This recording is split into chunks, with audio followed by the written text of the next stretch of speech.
આપણે આમાંથી બનાવીશું મુઠિયા, ભોજના મુઠિયા.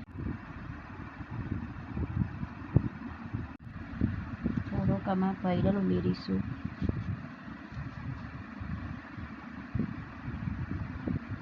મુઠિયા એમાં મેં ભૈરલ નાખ્યું છે, થોડુંક ચાવલ લોટ નાખ્યું છે, અને હવે હું થોડો ઘઉંનો લોટ નાખીશ.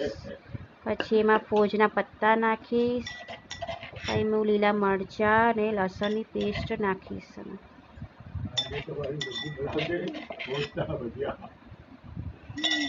હળદર, લાલ મરચું, ધાણા જીરું, ગરમ મસાલો, દહીં, ખાંડ અને મીઠું નાખી દીધું છે. મેં ને તૈયાર કરી દીધો છે મુઠિયાનો, ભોજના મુઠિયા કરી દીધા છે. હવે આપણે એમાં એને સ્ટીમરમાં મૂકીશું. તેલ મૂકીશું ગરમ કરવા. પર રાઈ નાખીશું. રાઈ તતરવા મૂકીશું.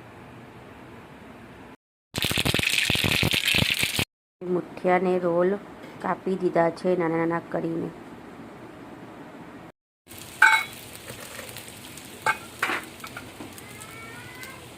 પછી બોરું ખાંડ નાખીશું. હલાવીશું.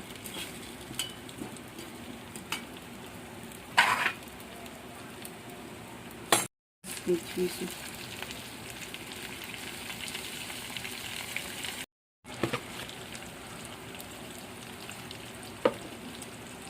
ના મુઠિયા જે બાળકોને સ્કૂલના લંચ બોક્સમાં આપણે આપી શકીએ.